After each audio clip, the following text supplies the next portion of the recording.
From a young kid growing up, I always had a love for horses.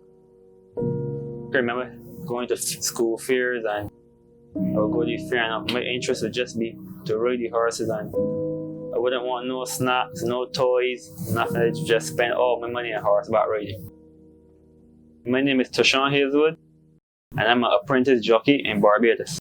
I started riding horses at the age of 11 years old. Where I got home a pet horse by the name of Smokey. I used to ride Smokey, and basically just learn the basics like steering, how to steer a horse, how to get it walk forward, how to get it stop. And I was introduced to a farm by the name of Nature Farm, where up at the farm we learned to do some riding also, and horse care. Yeah. After I started riding at Robert Pierce riding school, we learned a lot more about horses than I expect. We learned how to bandage horses, basics of riding horses, actually preparing us to be jockeys as for racing and what's not.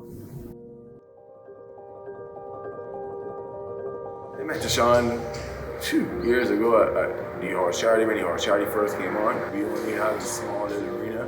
He always thought he had the right attitude to go forward, and he just went from strength to strength. His work ethic is exceptional.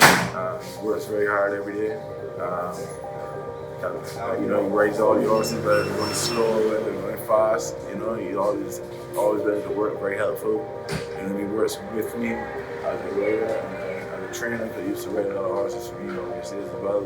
Like anything else, it's all a learning curve, and he has the right attitude up there in Gulfstream. And Teshawn, as you know, he's very professional. He's at work every morning, very early, first rider there every morning.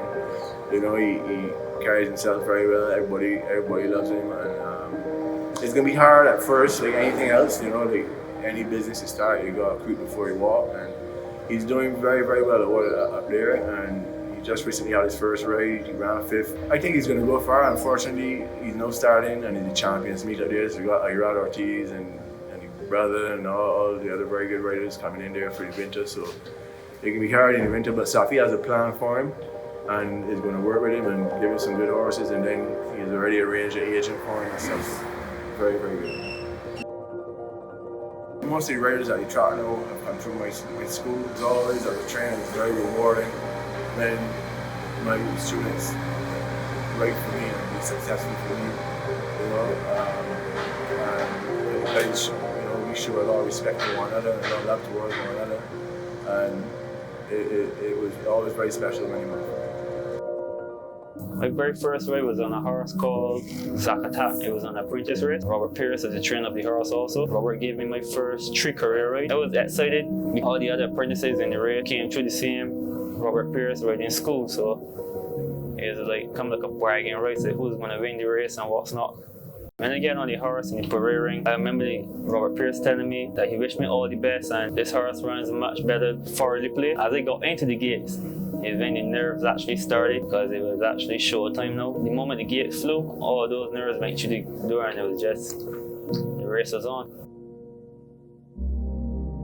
I won my first race on a horse called Cooler Than Most for a trainer by the name of Roger Parpazina. It took me 3 days before I could actually believe that I won the race, because you don't usually win a race that easy, and as an apprentice it's for some reason it just takes you a while, especially to get that little break here at the garrison, the opportunity to ride a horse. And to make it even better, the horse wasn't even a favorite in the race. Turn for home, and it is Sansuchi in front. Keep moving, not give up the ghost. On the outside here comes Cooler Than Most, and on the outside finishing like an absolute train is No Fly Zone. But it's Cooler Than Most and No Fly Zone. Cooler Than Most and No Fly Zone. Cooler Than Most will get home. Cooler Than Most wins it now from No Fly Zone. Then came to run it towards. My first Grade 1 win was on a horse called Hot Stepper. We won the BTBA Juvenile Spring. Second Grade 1 was on a horse called Jockler with the Diamonds International. I remember breaking her sharply from the gates and put her straight on the lead. She'd lead the race whole entire way, and as we get in the straight run, I just heard a big noise from the crowd, which indicated that someone was getting close. So as I glanced to my left, I saw a horse by the name of Brilliant News, and he got by her flank. He never got past, he got by her flank, and he just had a battle down the straight run. She won the race. one morning, a long time ago, probably 2 years ago, I think I saw him cantering jockler, and I inquired of Sean, who's this rider? And I liked the way he sat on her and how the horse and the jockey got along. So that was our initial meeting. Shortly after that, we had booked him to ride jockler, but he got hurt a couple races before, actually. Then, obviously, I missed seeing him on the horse, and I would ask Sean, and I would say, "Where's the kid in the red jacket?" And he would say, "Oh, he's recovering, he's at the hospital now." It took him a while to get back to the races. So after that, we started back to riding.